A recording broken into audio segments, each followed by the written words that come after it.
UGC के नए rules के आने के बाद जो देश में विवाद और कंट्रोवर्सी हो रही है उसे बिना किसी पॉलिटिकल ड्रामा के समझते हैं।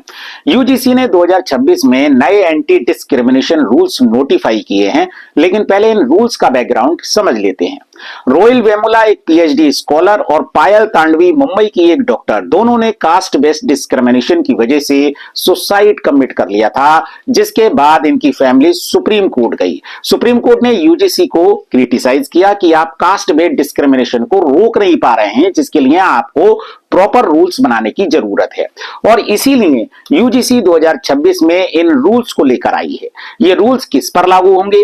तो देश के सभी कॉलेजेस, इंस्टीट्यूट और यूनिवर्सिटीज पर। अब ये नए रूल्स कहते क्या हैं? पहला तो इसमें कास्ट बेस्ड डिस्क्रिमिनेशन की डेफिनेशन दी गई है। मतलब किसी भी एससी, एसटी, ओबीसी कम्युनिटी के पर्सन के साथ अगर सिर्फ उनकी कास्ट या ट्राइब के बेसिस पर भेदभाव होता है तो वो कास्ट बेस्ड डिस्क्रिमिनेशन माना जाएगा। दूसरा, ये रूल्स लाए हैं एससी, एसटी, ओबीसी कम्युनिटी के लोगों के लिए। मतलब अगर इनके साथ कॉलेज या यूनिवर्सिटी में डिस्क्रिमिनेशन होता है तो ये कंप्लेंट फाइल कर सकते हैं।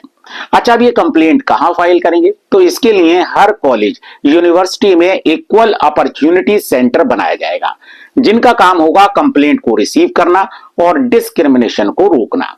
इसके साथ साथ इक्विटी कमिटीज होगी, जिनके मेंबर्स होंगे एससी, एसटी, ओबीसी, वुमेन और पर्सन विद डिसेबिलिटीज के कैटेगरी के लोग। इनका काम होगा कि कास्ट बेस्ड डिस्क्रिमिनेशन की कंप्लेंट में इंक्वायरी करना और जिन्होंने डिस्क्रिमिनेशन किया है उनके अगेंस्ट एक्शन लेना। इसके अलावा एक 24/7 हेल्पलाइन भी होगी, जिस पर आप कॉल करके कंप्लेंट भी कर सकते हैं। अब इन सभी रूल्स को फॉलो करवाने की जिम्मेदारी कॉलेजेस, यूनिवर्सिटीज की होगी, मतलब वाइस चांसलर, प्रिंसिपल और डायरेक्टर्स की। और अगर इन रूल्स को फॉलो नहीं किया गया तो यूजीसी कॉलेजेस या यूनिवर्सिटी पर एक्शन ले सकता है, यानी कि उन पर पेनल्टीज इंपोज की जा सकती है। अब जो लोग इन रूल्स के अगेंस्ट हैं उनके 3 पॉइंट्स हैं। पहला कि इन रूल्स का मिसयूज हो सकता है, यानी कि फॉल्स कंप्लेंट्स फाइल की जा सकती हैं जिसके बारे में इन रूल्स में कोई भी बात नहीं की गई है। मतलब अगर कोई इन रूल्स को मिसयूज करके फॉल्स कंप्लेंट फाइल करता है तो उसे पनिश नहीं किया जाएगा।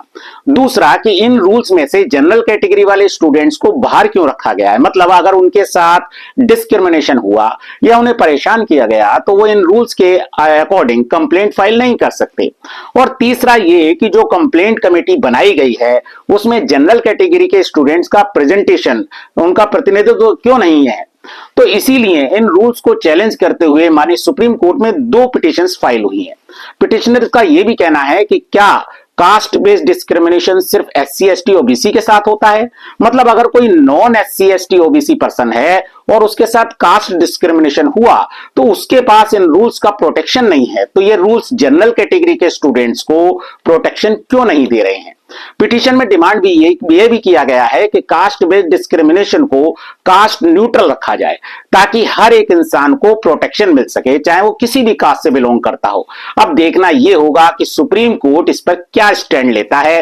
वैसे यूजीसी के 2026 के ये जो रूल्स बने तो डिस्क्रिमिनेशन को रोकने के लिए थे, बट ऐसा लग रहा है कि अब ये खुद एक तरह का डिस्क्रिमिनेशन कर रहे हैं। आपका क्या सोचना है? कमेंट सेक्शन में जरूर बताइएगा। नमस्कार दोस्तों।